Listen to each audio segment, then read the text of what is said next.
Well, greetings, everybody. Welcome to the Wednesday, February 4th, 2015 episode of Free Webinar Wednesdays.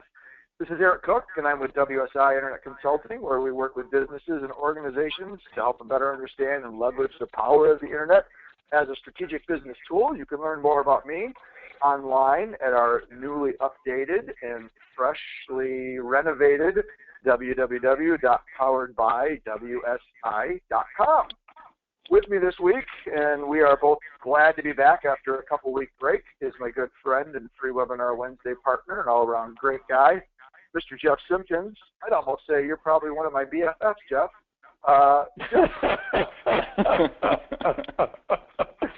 TY, Eric. I know. We had a little pre-conference chatter talking about acronyms, and I just had to throw that one in there. So here's my BFF, Jeff Simpkins, from Community Bank Consulting. Say hi to everybody out there in Free Webinar Wednesday world. Greetings, everyone. As Eric indicated, my name is Jeff Simpkins. I'm with Community Bank Consulting, Inc., and we work with community financial institutions on taking advantage of technology solutions available, among other things. You can learn more about me and Community Bank Consulting online at www.communitybankconsulting.com. Awesome. So in our tradition of weather discussions, Eric, let's tell everyone where you are this week. Yeah, so while normally I'm joining you from the chilly north, and it's probably negative something up in Michigan, and I know at least 20-plus inches of snow, I'm actually joining from sunny Florida this week. So I had the privilege of being selected for a conference last week down at Key West, so that was a tough tour of duty, especially as the blizzard of all blizzards this year came rolling through. And I was posting pictures on Facebook of chickens running around and beautiful scenery, kind of the whole Key West thing. And to say that I got more than a few unfavorable responses from my northern friends would be an understatement, but it felt kind of good to actually be someplace warm, and I would dare say probably warmer than you, which is very uncharacteristic for a Free Webinar Wednesday discussion. How does anyone have a conference in Key West? I've been to Key West a number of times, and I've never found the time to do anything conference-like, nor the environment in Key West. Well, it's probably not surprising. They have morning sessions, and then after lunch, you're kind of off to do your own thing. I went back to the room and actually worked, but I know that there were a lot of people that chose to go do some sightseeing, and it was a nice little break because a lot of bankers were from Maryland and kind of the northeastern part of the United States, so they were doubly glad to be out of the cold and someplace nice and warm. So it was good. Yeah. So perfect. Hey, let's get rolling. One thing also a couple housekeeping items. I see that we do have one individual that may be dialed into the telephone, and as we have talked a couple of times, the default number, I think it actually shows up as Australia now because we have all the phone numbers available because we do have people from around the world that join us.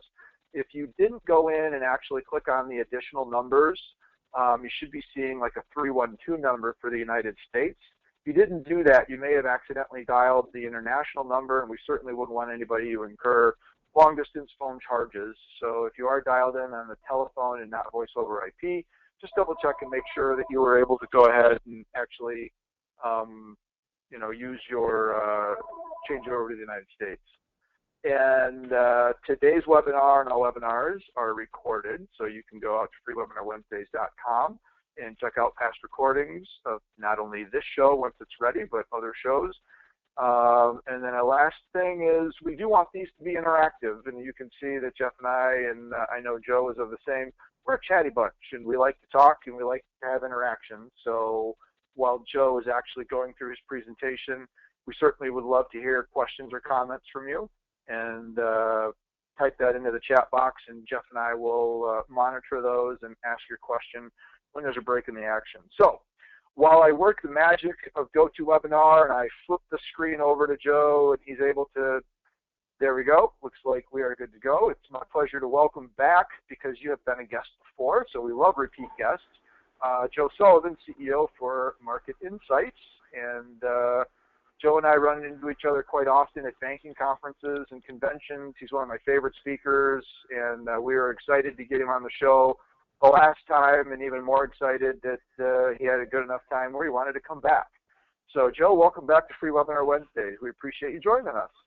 Eric and Jeff, thank you. And I figured with you two chatting, I wasn't going to chime in at that point because you poor unfortunate souls that are going to have to listen to me off and on for the next hour. So thank you for your patience.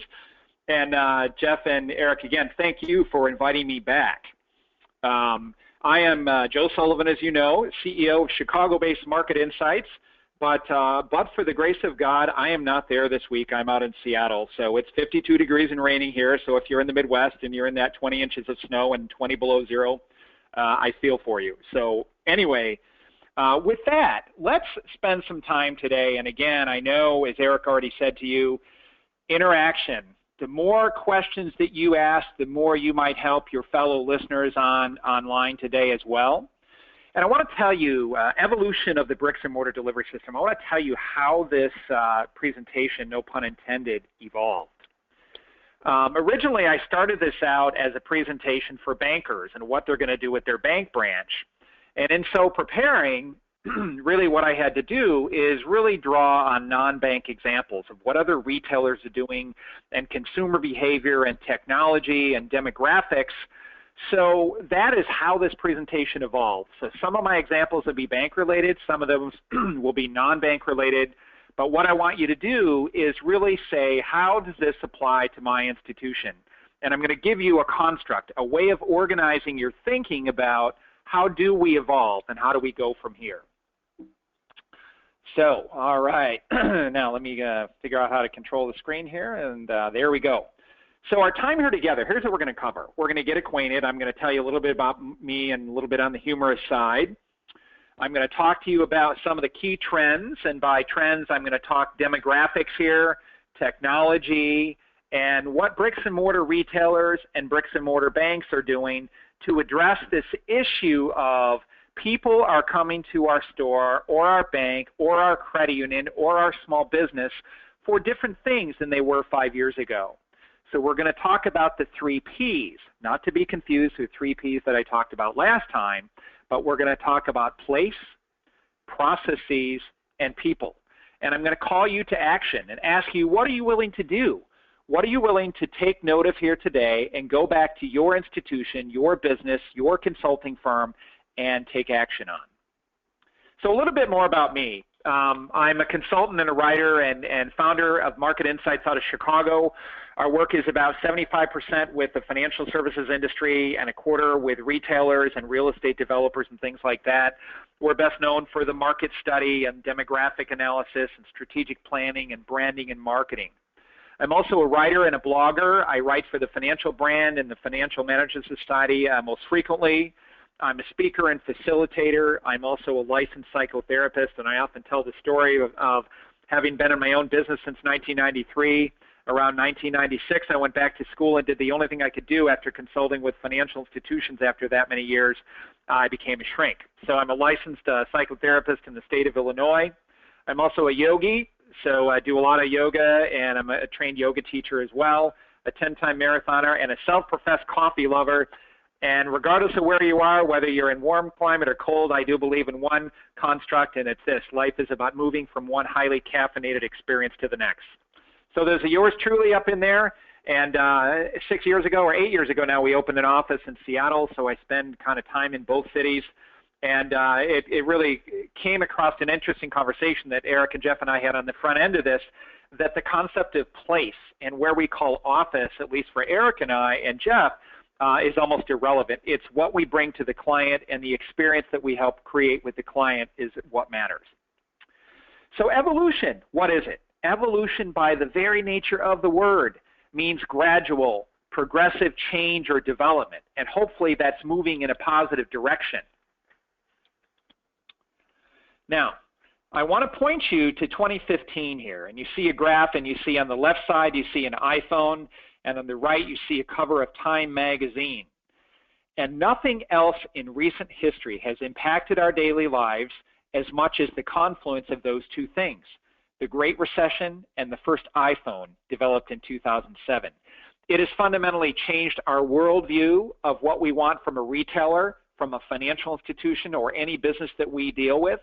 It has fundamentally changed how we shop for information, how we shop for goods or services, and it is the great disruptor of all time. And these are the things that, you know, as we do more things mobilely, and 61% of us, of the 90% of people in the United States alone that have a phone, 61% of us have a smartphone, and we continue to do different things with those. And what I'm going to talk about is how that's influencing what retailers and what banks are doing to change their bricks and mortar, not only the experience of it, but the physicality of it and what happens inside it. So some things that I would like you to keep in mind as we go forward here, what I call the basics. Know your market. You cannot begin to say, do we need to change our technology platform? Do we need to change what the inside of our store looks like, or our bank branch, or do we need to change our training requirements unless you know the market? So I'm going to lay out some major shifts going on demographically in the market. And the second thing is that your degree of evolution and the things that you must do at your business, your bank, your credit union, your consulting firm, whatever kind of business you are on this call today, it's got to be based on the market. It's not a blanket one-size-fits-all. You might have to evolve certain locations more because you're in markets that demand that. Also looking at how technology is supporting self-service. We have been going to self-service scans at supermarkets for 10 or 12 years now. We go to Home Depot and we don't want to stand in line behind somebody. We'd rather go to the self-checkout and do it our own way. This continues to get redefined. And we're in a time of what I call, we keep taking first steps.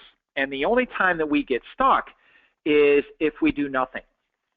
So that leads me to my next slide. I'm a big follower of Seth Godin, one of my favorite bloggers, and every day at 3 a.m. or whatever, I get the email that says I posted something new. And on January 31st, he posted something called The End of Geography. And I thought, oh my gosh, this is it. And he said, you know, some of the most important inventions in the last 100 years, take air conditioning as an example, which made it possible for people to do productive work in any climate across the country or the world. Credit cards, which enabled transactions to take place at a distance. The television, which homogenized more than 150 world cultures into just a few. Federal Express and container ships, which made the transport of physical goods both dependable and insanely cheap. And the internet, which moved information from one end of the world to the other as easily as you and I walking across our living room or our office. And of course, cell phones, which cut the wires, literally, metaphorically, and figuratively. And so if you're still betting on geography or winning merely because you're local, I hope that you have a special case in mind. And I'm quoting him directly on that one. So we see many institutions that talk about being local. And while there's some important attributes to that, that is not going to be a differentiator that keeps your business alive or helps you figure out what to do with your bricks and mortar necessarily. So the next slide, on slide 8, I want to talk about some of the bigger challenges and priorities. Now, while this article and this graph is positioned from the standpoint of a bank or a credit union, it's really not.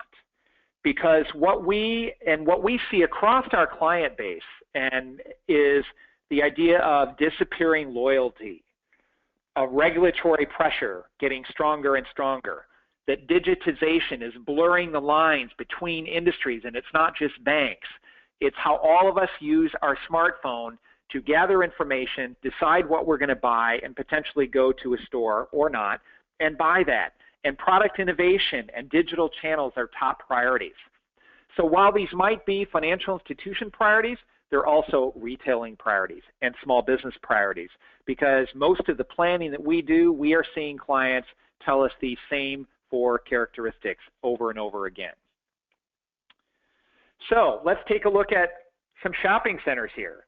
And I pulled this image from an article, I think, I don't remember, I think it was the Huffington Post. And it was talking at the time about the Macy's and their store closings and their announcement of however many stores they're closing and all the bad press around that. But it's happening everywhere. And these are just a few of the retailers mentioned in that article that are planning store closures in 2015. They're dealing with digital integration. It's happening faster in the retail side than the non-retailing side. So all these retailers that I mentioned here, and maybe Barnes & Noble is having trouble more than the rest of these, ironically enough, but you know, you got to give Sears some credit, and God love JCPenney's for trying as hard as they can, and Staples and Office Depot. They're all also addressing digital integration. We've moved from a concept of what they call showrooming, where it used to be that you and I would go into a physical store to look at something and then go buy it online. Now it's the other way around. Now it's called web rooming, where we go online first, we research, we do our information, and then we go buy. Sometimes we buy at a store, or sometimes we buy it entirely online. 70% of people with smartphones do their research before going to a store, while only 50% do showrooming. So we also have lots of different technologies that I'll talk more about as we go through here. We have Beacon technology that is a GPS store tracking device where if I walk into a great big Walmart store, I can get the GPS navigator right on my phone that tells me where the milk and eggs are, where the shoes are in the store. So bricks and mortar retailers are using the technology to engage and interact with their customers when they do come to the store.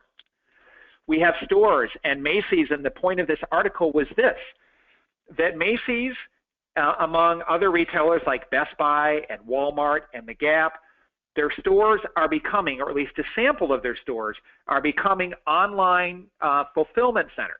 So they're converting square footage in their stores specifically for people that are buying goods online and would prefer not to pay the shipping and want to come in the store to pick them up. And stores are also facilitating the sale of goods for things not actually in their store. So we're going to talk more about these, but I want to say we cannot necessarily write all these retailers on the screen for dead, but we do know, based on the vacant shopping center behind it, there was a highly publicized closure of a regional mall in South suburban Chicago that had been there for decades and decades, and basically they chose not to compete anymore.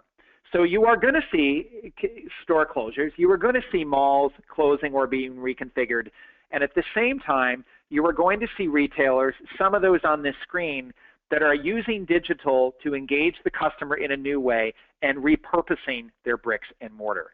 So it doesn't matter if you are a small retail convenience store, a coffee shop, a bank, a credit union, all of these concepts apply. So you never change things by fighting the existing reality. To change things, you build a new model that makes the old one obsolete. Now, I don't think we could say that any better than if we look at Walgreens, Apple Pay, or GoBank, which is a venture of Walmart. And I want to talk mostly about Walgreens here because I think that it's something the majority of you probably have one in your market, regardless of where you are. If you're in London, then you have Duane Reader, which is a Walgreens brand, so they have a global presence as well. The interesting thing about, I have many things to say about Walgreens, and it all ties back to digitization, changing need for real estate. In Chicago, right near our office, there is a new, well, relatively new, it's been open more than a year now, Walgreens store that opened in a former Borders bookstore location. It is that big.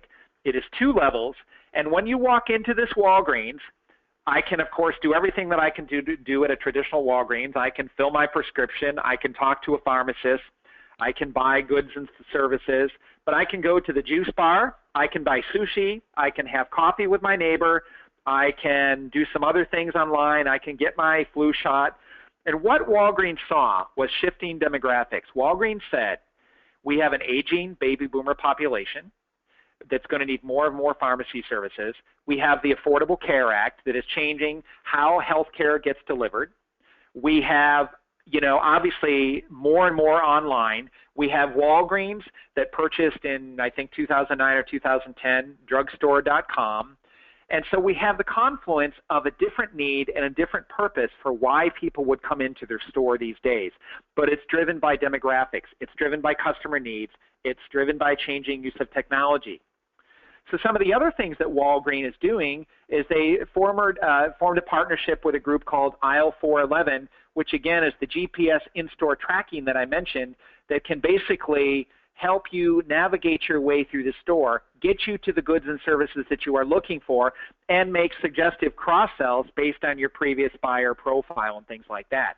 You can also use their express refill to scan the UPC code on your prescription bottle into your phone and get the Walgreens prescription already in the process going right then and there.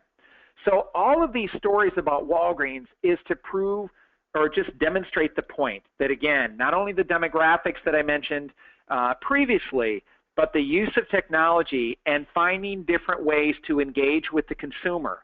Bricks and mortar is not dead, ladies and gentlemen, but it is evolving, and so must all of us. So a quick bank thing, and I just want to mention, and this is a bank and crediting an asset share that's just showing the level of consolidation. And consolidation is going on not just with these financial institutions that I mentioned, but with those retailers that you see on the previous slides. Because what we are faced with is consolidation to, again, develop scale to be able to pay for the technologies to deliver the kinds of goods and services with the customer experience that people want. But industry consolidation is across almost everything these days. You know, pharmacies, department stores, grocery stores, coffee chains. And being where I am up here in Seattle, there's been a few of the longtime locals, one of those that has not fared so well, called Tully's Coffee, that of course, you know, Starbucks was trying to buy and it was sold to an investor group instead. But again, this idea of if my business model says I need more technology, the changing face of what people come to my store to do I need to look for people to consolidate to strengthen up our position? These are things that are not exclusive to, ladies and gentlemen, to banking in any way. But what we do know at a fundamental level is that shopping habits are changing so quickly that they barely have time to become habituated before we morph again based on the idea of a new app or a new idea. I recently had a bank client of ours say to me, and you know, the mobile banking is obviously very big with financial institutions, and he said, you know, we looked at their mobile app and we said, you know, there's several things that you cannot do in here. You cannot open an account online and things like that. You cannot deposit your checks mobily, which seems rather antiquated. And the technology had said to me, Joe, why should we do this investment in this technology when it's only going to change 18 months from now? Shopping habits are changing so quickly. Our expectations as consumers are changing so quickly that if we do not make a commitment to continually refining and updating our technology suite, our customer experience, the training of our staff to be able to deliver that customer experience, we will get to a point of no return where we can't catch up and we become irrelevant and maybe have to close our doors. And that's the last thing I'm sure that any of us want. So I want to talk to you a little bit about some of the demographics. There are some tectonic shifts. Boy, that's two hard words to say in a row. I want to talk about the idea of, and sorry for those of you that are not in the U.S. on this, I'm listening in today. I'm going to talk about this relative to the U.S., and I'm showing a county-by-county map of the United States. And what this shows is the change between the 2000 census period and the 2010 census period, and everything in green shows growth, and everything in purple shows decline. And I think you can see what's happening is that we are a patchwork of a nation, we are a patchwork of states, and we have this idea that people are moving away from rural areas, and you are seeing store closures and bank branch closures and credit union consolidation disproportionately coming into these rural areas as younger people move away toward urban areas in search of a better job or a job and so forth. 70% of us right now in the United States and 68% of us worldwide live in an urban area. And that trend is only going to increase as the population ages and people want to be near urban core so they can walk to services and so forth. As the jobs are created disproportionately in high, dense urban areas or within 100 miles of there, all of these kinds of trends play out in the retail space, in the banking space, in the credit union space, in the small business space. And it's our job as people involved with these businesses, whether we own it, work for it, or consult with it, to know what these trends are. And so conversely of that, here's a map showing it the other way, that rural counties cover 72% of the land mass in the United States, but only 15% of U.S. residents live there. So what you can see is obviously a realignment of demographics, a realignment of priorities. If I'm a national retailer and I'm a JCPenney or a Macy's or a Bank of America, I'm going to look at some of these rural areas and say, if I have greater population density and greater opportunities in urban areas or within 100 miles of an urban area, why wouldn't I take that and de-emphasize in order of priority some of these smaller rural markets? Then you might be saying, yes, but if I live in one of these small and rural areas, I need the connectivity, I need the mobile app, I need the technology because I still want to interact with my bank, I still want to go to Walgreens.com, and so the investment in technology probably has its greatest benefit in some of these rural areas where people are leaving. So there's no one prescription that fits all this, but it's seeing how these demographics and the confluence of some of these things impacts our business models. And there's another graph on slide 16. I won't show you that, but the urbanization trend in the U.S. and for the world, for that matter, continues to move toward greater urbanization. You have areas of China right now that not only urbanization that is growing, but you have areas that are returning to desert where the farm culture and so forth can no longer survive. There's not enough infrastructure there or people there to have that continue. Now, the elephant in the living room for all of this, for all of us, is mobile. And it's really interesting because not too many years ago, even like in say 2005 to 2008, many people thought that 50% smart use was way too aggressive. Well, right now, 91% of the U.S. population has a cell phone. 61% of those are smartphone. It is estimated that 1 billion smartphones will be sold this year, which is double the estimates.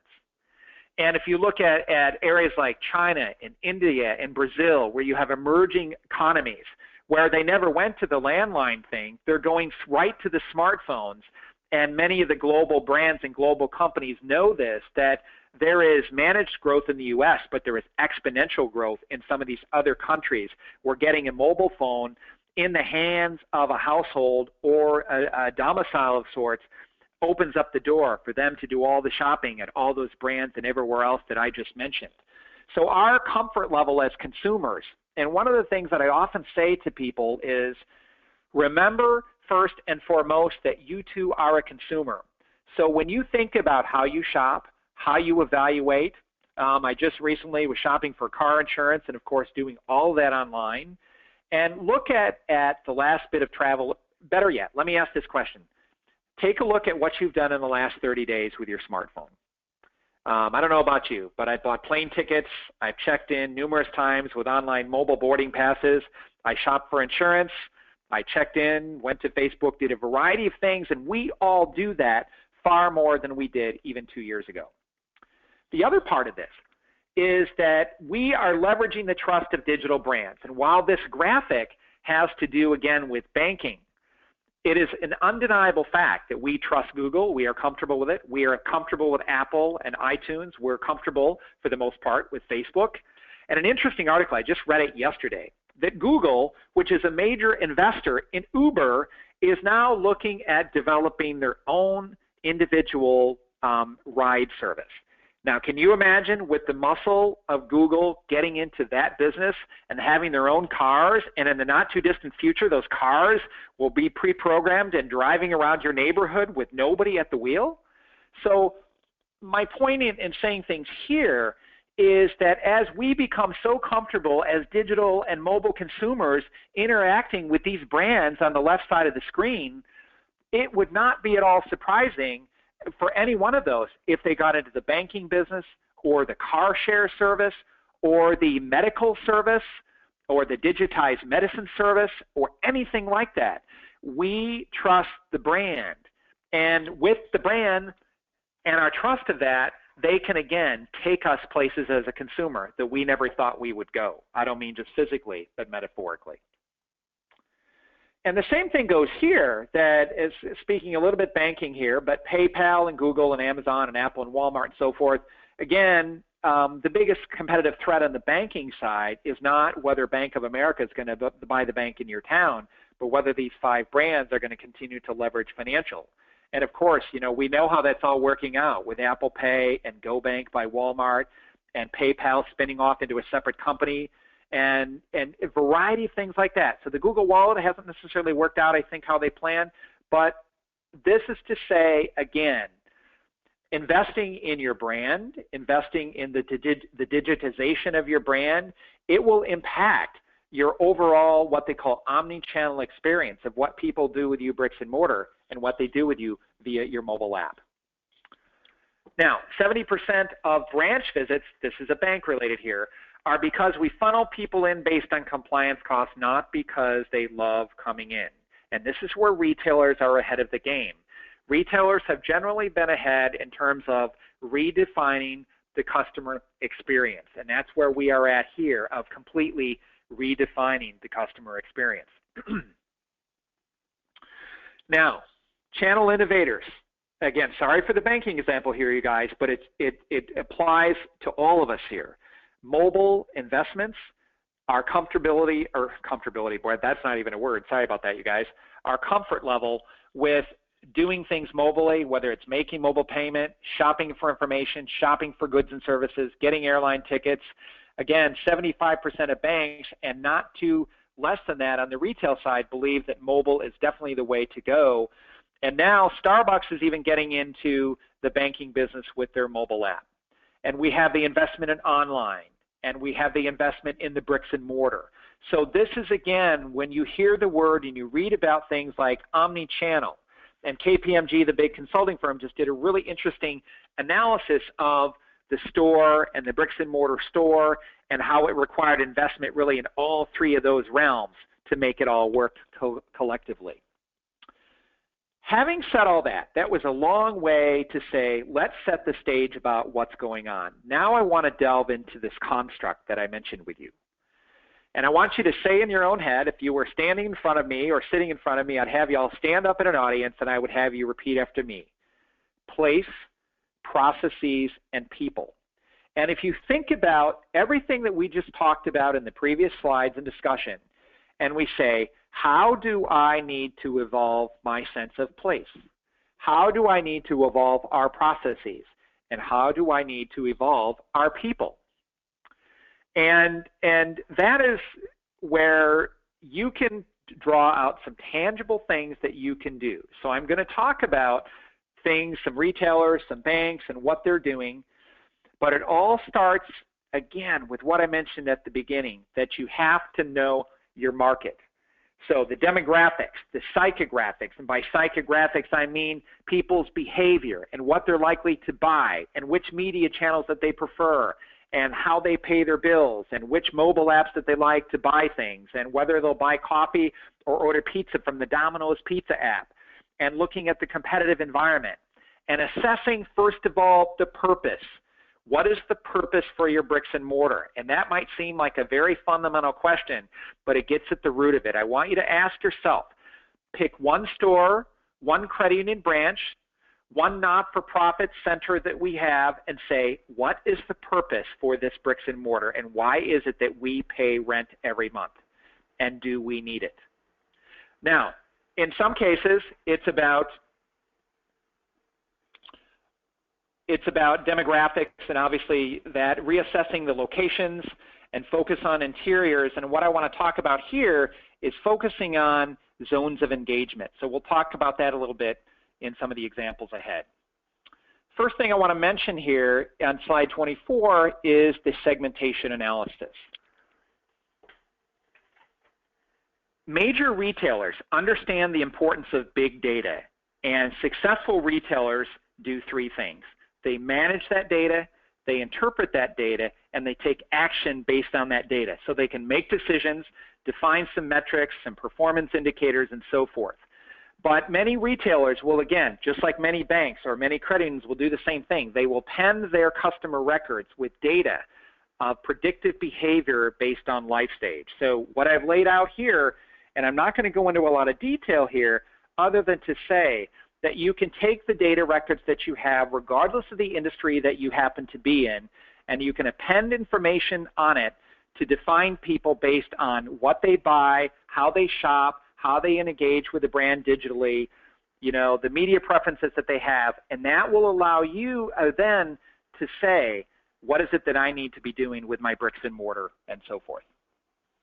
So a gentleman from Wells Fargo said it this way. He said it's not our bank branch itself that's dead, it's the workflow and the technology that's dead. And he said, we want to invest in the new technology and the new workflow to make our stores more relevant and valuable to our customers of the future. And the reason I pulled this quote out is that I think that it makes sense, again, regardless of what type of business that we work in, that is what we're looking at. And so the workflow is that processes, that second P that I mentioned to you just a few minutes ago. So just a few examples and some things that I want to point out to you about this. These are some interior shots. These happen to be banks. We'll get to some non-banks in a minute. But one of the things that I want you to think about when you look at your space, do I have areas of customer engagement? Do I have areas in my store for self-service, for self-exploration, where a customer can go up to a kiosk and get information and perhaps buy something that we sell as an entity, but we don't physically stock in our store? Because this is what JCPenney or Sears or Barnes & Noble or any one of those companies that are, albeit challenged, are starting to do. And do I have an area, if I'm a bank, for more complex transactions? And a more complex transaction might be in a retailing sense is, obviously, do I have a fitting room to be able to try things on? The irony of all of this is that location becomes more important, not less.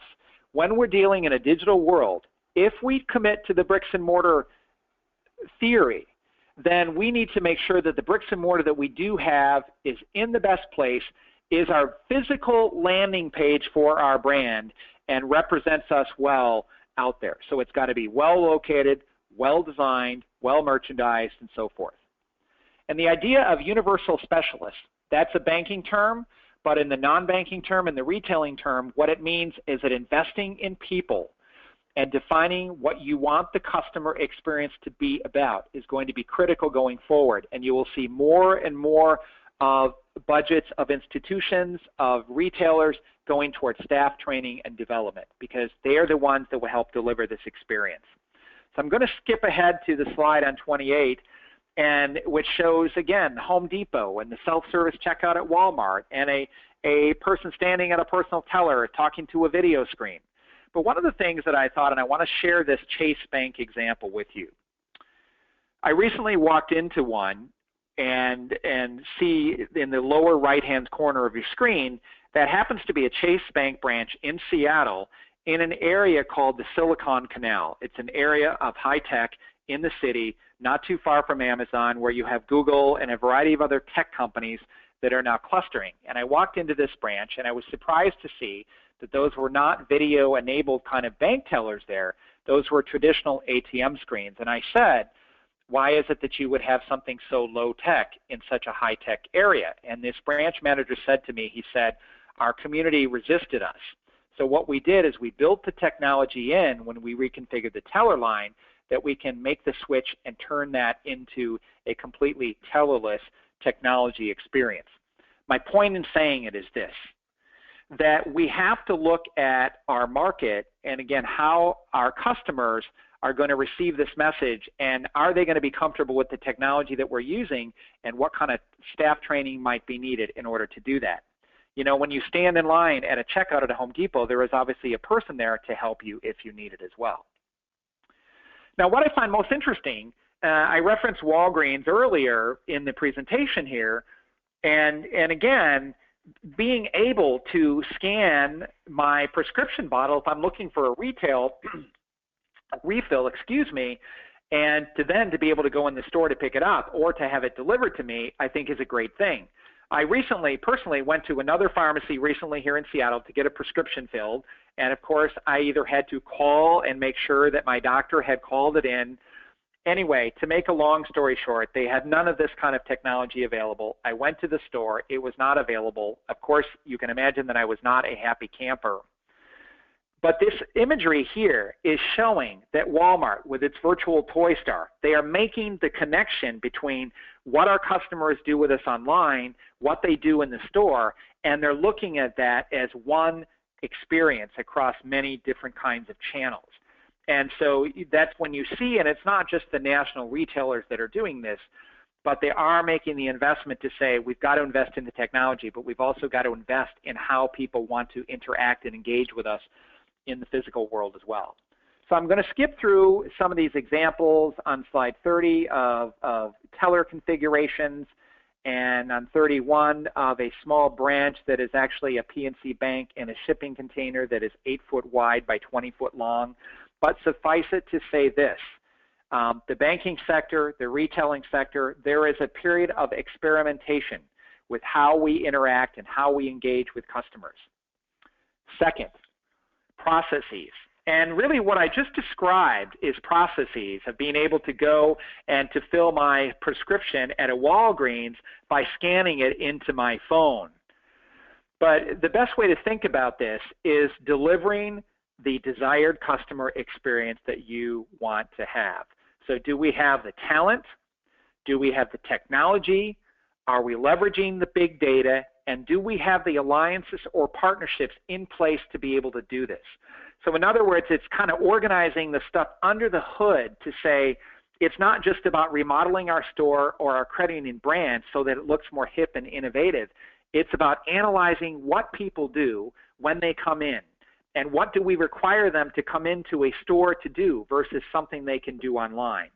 So whether it's opening an account in the banking world, whether it is shopping for something, shopping for a clothing item and being able to try things on digitally online and then coming into a store to buy it or what have you. These are the kind of under the hood things that we must address that are even more important than physical changes, in my opinion, in what the store might look like.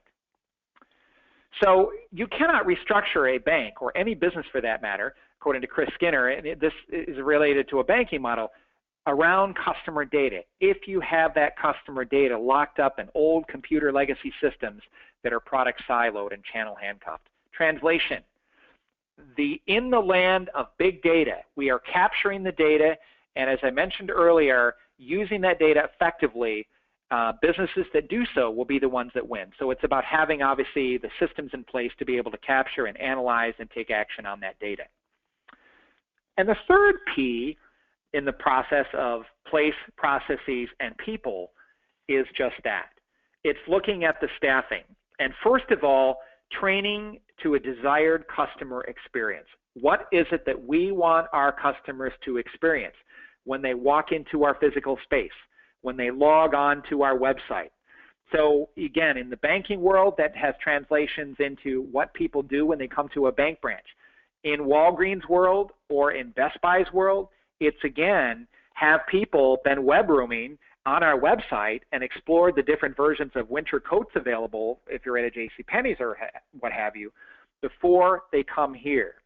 But the idea of blowing up last century's staffing model is again, not assuming that because we're in a store, we need a retail clerk or a cashier, or if we're at a bank or a credit union that we need a teller. It is about saying, what kind of engagements and interactions are we going to be having with customers in this new kind of space, given the fact that so much of what they do before they get to us is done online on our website and via the technology. So it might mean that you need people that are heavily cross-trained in different product lines at your store, heavily cross-trained in products at your bank. So a more universal person with a cross degree of knowledge. Now, what does that look like when we don't evolve? It looks like the screen that we see on 35, where you see a lady standing in a teller in 1913, and it doesn't really look too much different in 2013. And this is where banking and financial institutions are catching up to retailers. But again, the evolution of people is what makes the magic of this all work. We empower our store managers, says Lenny Hayward, EVP of Creative for Umpqua Bank. We bring to life what's most important in the local communities. So what this institution did is they call themselves a retailer, but it is a bank that was one of the first to imply core retailing principles of customer experience into their stores. They focus two things about how they manage and hire people. They empower people, store managers, with authority to make pricing decisions, product decisions, and the same would go for, again, a retailing environment. And what we want to do is empower people to make the decisions so they can continue the process of engagement with customers. And obviously this bank is well known for their engagement in the community overall, but the words that I want you to remember from this are empowerment and engagement. And are we giving our team the training that they need? Are they empowered to make decisions, to take care of a client situation if they come in, if they log on? And are they trained to be able to engage with customers in the new environment? You know, there's a great example that I read recently of, you know, thanks to smart tags and things like that, there's companies like Gap, Burberry, and Nordstrom that are experimenting with computer tablets attached to the outside of fitting rooms, where if I'm inside and I need a different size of blue jeans that I'm trying on, instead of having to put my clothes on, walk back out, I go out there. Instead, I engage with a person who's working that end of the store via the iPad that's on the door. So again, technology, but what it requires is a different kind of training to make that all work. And some examples here, this happens to be some bank-centric data on branching, on what I call efficient yet engaged, and nowhere in there do you see tellers. So what I want you to do is as we start to wrap things up, and then we'll open it up if there's any questions, Eric, but I want to just mention number one, in terms of stop viewing the bricks and mortar, whether it's your store or your bank branch or your credit union branch, as the single most important revenue driver. It is part of it, but we are moving again away from that idea that the bricks and mortar is the most important place where we're going to see revenue growth, because that is not necessarily the case. But what that bricks and mortar might be for you is a way for you to introduce your brand and to make sure people know who you are. It is your physical landing page. Now you might say, look, I have 20 store locations, 50 bank branches, 3 credit union locations, 87 coffee shops, whatever it is. Where do I start? And we say that the evolution, the speed at which you evolve, is dependent on the markets that you're in. If I'm in a high-growth urban area with a demographic of well-educated college professors or whatever, I might be doing one thing. If I run a store or a coffee shop in the Silicon Valley versus Bentonville, maybe not a good example, but some town in Arkansas as an example, I might be looking at changing things in Silicon Valley first. Just like what Macy's did, where they decided store closures were based on markets with lack of density, lack of sales growth, the speed at which they're evolving, on the other hand, is they're they're making the changes in the stores in some of their most important markets. So what you need to do is to prioritize which markets have the greatest potential for you to grow your particular line of business. Third, knowing or perhaps re-engaging with your market is your first priority. And once you've established that set of priorities that goes with bullet point 2, as I mentioned, whether you break it down to years 1, 2, or 3, kind of get a developed priority list of what you've got to do, when you've got to do it, implement it sequentially if you can, and communicate and keep everybody in the loop. And remember, one of the most important things in this process is that evolution is not about the old metaphor of just when you get there, there disappears. It's a diet, or it's a lifestyle, not a diet. It's an ongoing commitment to keep making changes, keep fine-tuning, keep understanding what customers are engaging with you for in your bricks and mortar, what they're going online with you for, and recognize that you've got to keep fine-tuning it over and over again, that it's a non-step process. So before we open up to any Q&A, if there is any, I want to just, again, repeat the construct that I laid out at the beginning here, what I called the 3 Ps. place, processes, and people. And if you take a critical look at your organization and say, once I know my market and where it's headed and what the changes are likely to be and what they've been, what changes incrementally can I make in my place, in my bricks and mortar, my credit union branch, my coffee shop, and so forth? Second, what are the processes that need to change internally? Because maybe people are engaging us more in the digital space on our website and web rooming with us, that by the time they come to our store, they're here to pick up something. So is it more about we're a fulfillment center as opposed to a retail showroom? And third, people. What level of training, what level of empowerment, what needs to change with how I hire and so forth, and are we, first of all, have we defined what we want as the desired customer experience, and are we training, staffing, and hiring to deliver on that experience? So as Seth Godin says, again, my favorite blogger, as I'd mentioned to you, he says, soon is not as good as now. So with that having been said, I want you to write down one action step under place, one action step under processes, and one action step under people that you are willing to commit to in your organization or get started on in the next 30 days. So Eric and Jeff, I'm just going to check in with you on time here and see if there's any questions. We have about 6 minutes remaining. And Eric, do you want to pose that question that's in the box? Let me take a look here. I was having a sidebar conversation with one of our attendees, so hold on just a second. Do you think that the intent of Amazon, let me see, do you think that's the intent of Amazon in buying the closed Radio Shack stores? I've heard a rumor of that. I've heard no confirmation of that. And I read an article about them opening up a store in New York that was all rumor. However, I do not think that if Amazon does choose to open up a series of stores in the country, that it would be about connecting the digital and people, what people are doing online, and the concept of web rooming and being able to physically purchase a good. But I think it would be more a fulfillment center if they did that. Yeah, I would agree. I know one of the things not a lot of people are aware of, but I've used it quite often because we've got a Best Buy right in Battle Creek where we live, is I will a lot of times go online and find stuff, and like you said, I'll use the internet first, and a lot of times it's on my mobile device or my tablet as opposed to my laptop, but I'll go online and I'll find stuff first, but then I check to see if it's available at the Best Buy, and I will go in there because they have a policy where if you actually show them the price someplace else, they'll match that.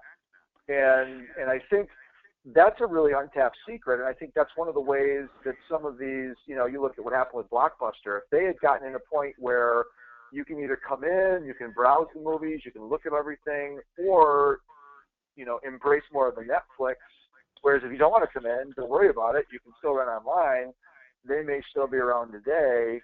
And the whole concept of, and this is kind of cheeky, but clicks and mortar as opposed to bricks and mortar, where you've got kind of a best of both worlds and figuring out ways that you can leverage that. And I think, the Walgreens is a good example because a lot of the stuff you can do digitally, but you want to come in almost for that hands-on personal experience and think of ways that you can serve.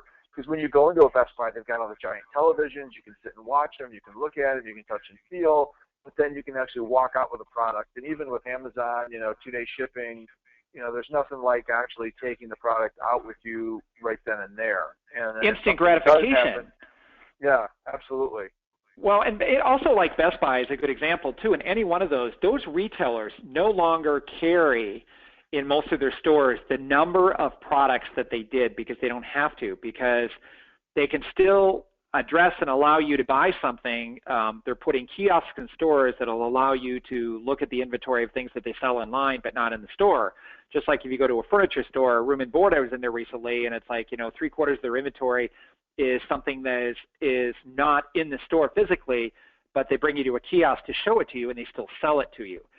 what it also translates into, Eric, is that it means that the square footage needs, I didn't really reference this, it's going to mean that the store, they're going to be smaller, and there's going to be less need for real estate. And folks in the UK figured that out a long time ago due to the cost of real estate being so high.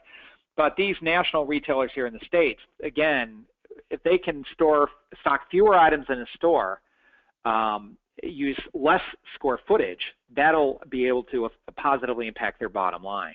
Yeah. So all these pieces are connected. There's this Yahoo in the chat room called, his name's Jim Perry. I don't know if you know him or if you recognize him. Yeah, I think I might have heard that name before, yes. I say that somewhat facetiously.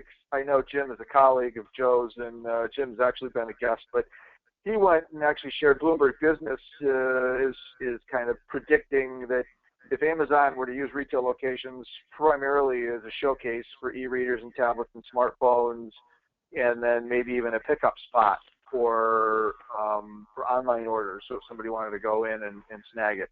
Of course, as opposed to having a drone drop it off your front porch. We need to make sure we caveat that as well. Well, Amazon is also...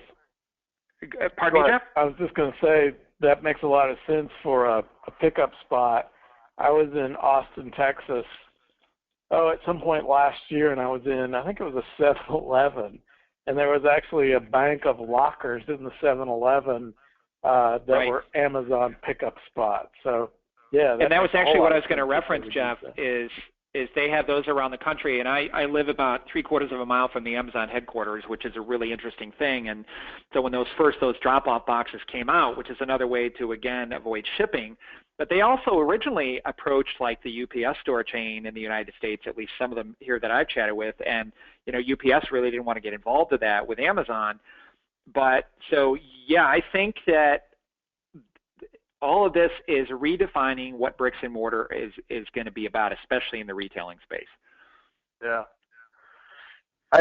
Being a digital marketer, of course, this is right up my, alley, because we've been preaching this for a number of years, and you can't discount the importance of a physical location, but particularly in the banking space, what we're seeing the more progressive financial institutions think about is considering their website and their digital presence as an office, as a physical location, but think of it more virtually. And the reason that I think that that's important is you think of when an office, or when a bank particularly opens an office, they hire a branch manager, they bring in customer support people, they bring in experts that understand loans or deposits. They have a decision maker that's there to answer questions when customers or members come in. And that is really what's happening now, because if banks particularly, or any business really, look at the traffic that's coming to their website, they're probably getting more traffic, more visitors, more activity at that quote-unquote virtual office than they are in any of their physical offices, yet it's the most understaffed location that any of these institutions have, because they've got one person in IT, or maybe the marketing director every once in a while updates the website. But, thinking of it as an actual banking center or a profit center, I think it's going to be interesting to watch the banks that get that really evolve and throw the resources to see what they can do with it, because you can open accounts, online chat, secure, you name it.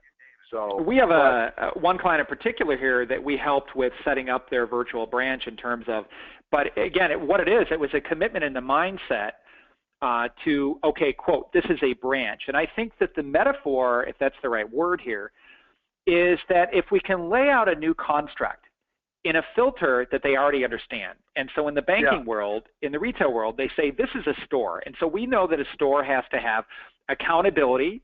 It has to have inventory. Somebody's got to be responsible for it. It's got to have a P&L to it. And so part of the way we evolve is we introduce these new concepts, which are so heavily influenced, retailing influencing banking, and even some degree banking influencing retailing, but introducing the changes that need to take place with your board, your senior management team, based on a construct that they already understand. Because, believe me, in our work in the banking sector, we're involved with all kinds of institutions with opening and closing of locations and justification, and can they rationalize that process. And the one thing that we say to them, probably above all else, is this is not a design issue. This is not about going in and putting a coat of paint and, you know, sugarcoating something with a new, fresh look. It's changing some of that under the hood stuff that I talked about, and whether that means the website and developing it as a P&L center, and we could go on and on about that. But it's a bricks and mortar issue that I think is across industries, across this nation and this world, that has been disrupted by the mobile and what we do online and with our mobile phone. And we have to constantly keep asking ourselves, how does this mean, what does evolution look like today, almost? Cool. Well, we're just a tick over 2 o'clock Eastern time. Jeff, do you have any other closing thoughts that you'd like to offer? I think you're on mute. Oh, there we go. No, I'm not on mute. I'm thinking. Oh, okay. Thinking. Good information. Yeah. Thank you. I enjoyed it.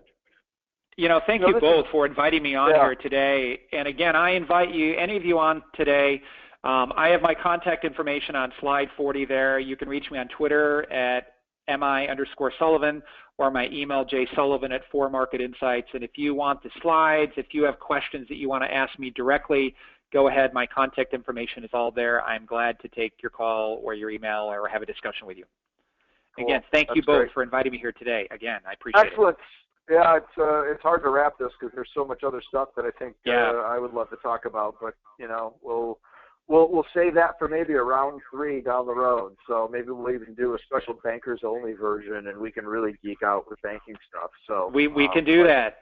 Yeah, but like you said, the stuff that you're sharing today really is relevant, whether it's banking or coffee shops. I mean, everybody needs to be thinking about this stuff. So, well, that concludes this week's episode. Again, Jeff and I were glad to be back. Sorry we took a couple weeks off, but we are back, and look forward to seeing you all next week and in future weeks. Keep an eye on freewebinarwednesdays.com. We'll have this uploaded there, and if there's anything that you'd like to catch again or share with friends or colleagues, by all means do so. But until then, thanks again, and we'll see you next week here at freewebinarwednesdays.com. Have a good week, everybody. Bye-bye. Thank you. Bye-bye.